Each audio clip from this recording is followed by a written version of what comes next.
Grupi I parë I besimtarëve nga Kosova është nisur sot drejt vendeve të shenjta për ta kryer obligimin e haxhit. 231 besimtarë nga komuna e Prishtinës morën rrugën drejt Mekës, ndërsa aeroporti Adem Jashari u mbush me emocione, lutje dhe përqafime mes haxhilerëve dhe familjarëve të tyre. Për shumë besimtarë, kjo është hera e parë që po nisen për haxh, një udhtim që siç thanë e kanë pritur prej vitësh. Mes emocionesh, ata u shprehen të lumtur që po u jepet mundësia ta vizitojnë Qabën dhe ta kryen një nga obligimet e rëndësishme të fesë islame. Falënderimi takon Allahut që më ka mundësue me konë mysafiri I Zotit.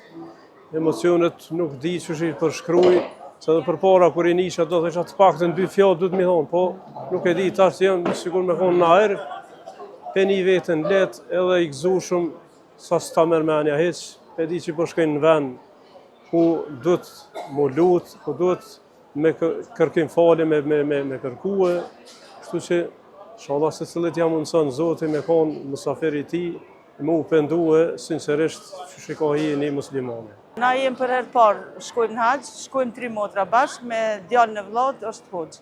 Emocionet pa përshkrueshme ta nditen shumë të mëdha. Do të bëjmë lutje shumë për familjen, për fëmijët, për krejt I metin musliman. Hera parë jem, emocione kam valla pak, përsa me bo obligimin dhe të krye haxhin. Pa lutje për të tonë, mas parit për vetje, për të mije.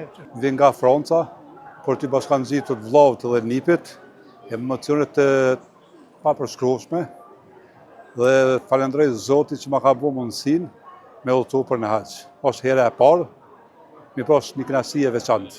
Lutjet do të jenë që për lutjet për familjarët, për gjithë besimtarët musliman dhe për vendin ku jetoj. Për t'i përcjellur besimtarët në aeroport ishte I pranishëm edhe miftioi Kosovës Naim Turnava, I cili u uroi rrugë të mbarë, shëndet dhe haxh të pranuar, duke kërkuar që në lutjet e tyre të kujtojnë familje dhe vendin. Jeni duke plotësuar një prej kushteve të Islamit. Unë lutem Zotin që ju t'ua pranoj haxhin, të keni shëndet, mirëqenie, të ktheheni ashtu si është më së miri nëpër familjet e tuaja, të gjeni mirë. Është rast I mirë. Shkoni për të bërë dua, lutje, për të adhuruar Allahun xhaleshanuhu dhe vetëm një porosi të vetme kam për ju. Që sa të mundi bani adhurim, sa të mundeni lutuni, se Zoti xhaleshanu I pranon lutjet tuaja, mi po mos na harroni edhe neve në dua. Rrugë të mbarë të gjithëve.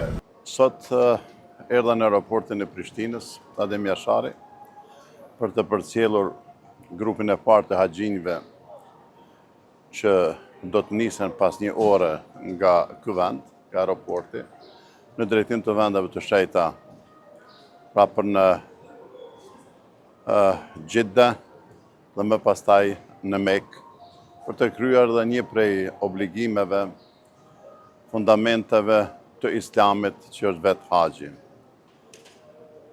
Kam ardhur t'ju dëshiroj rrugë të mbarë, të kenë shëndet dhe t'ju mundsoj I Madhi Zot xhaleshanuhu që dëshirën e tyre jetësore ta jetësojnë, ta përjetojnë edhe shpirtërisht dhe të bëjnë Zotit xhaleshanuhu ibadet adhurim edhe afër vendit më të shenjtë Islam siç është Qabja. Ndërkaq nga drejtoria e haxhit dhe umres u bë ditur se të gjitha përgatitjet dhe organizimi I udhëtimit kanë shkuar sipas planifikimeve dhe pa pengesa. Sot vetë kemi përcjell grupin e parë tani më, që përbëhet nga komuna e Prishtinës, pastaj grupi radhës është sot në mbrëmje dikur mas mesnatës në ora 02:50. E kështu radha Z do të jenë parafërsisht dikon 8 fluturime deri sa të përfundojmë deri te Hanën. Gjitha përgatitjet I kemi marrë me kohë, gjithçka ka shkuar në rregull. Edhe po shpresojmë që gjithçka do të jetë mirë edhe tash tutje. Atje është një ekip që I pret haxhiton, domethënë në Xhedet e Arabisë Saudite, këta posa të zbresin atje. Pastaj në mënyrë të organizuar me autobus do të shkojnë në Mekë, në hotelet pra ku paraprakisht I kemi rezervuar, aty do të akomodohen e pastaj secili haxhi me udhëheqësit e tyre do të koordinohen, më thonë për formën edhe mënyrën edhe kohën se ku do ta kryejnë umrën që është pjesë ritualit të haxhit. Pra, mund të themi lirisht se deri këtu gjithçka ka qenë në rregull, ka shku mirë. Këtë vetën nga Kosova do ta kryen obligimin e haxhit gjithsej 1576 besimtar, të cilët do të udhtojnë në grupe drejt vendeve të shenjta gjatë ditëve në vijim.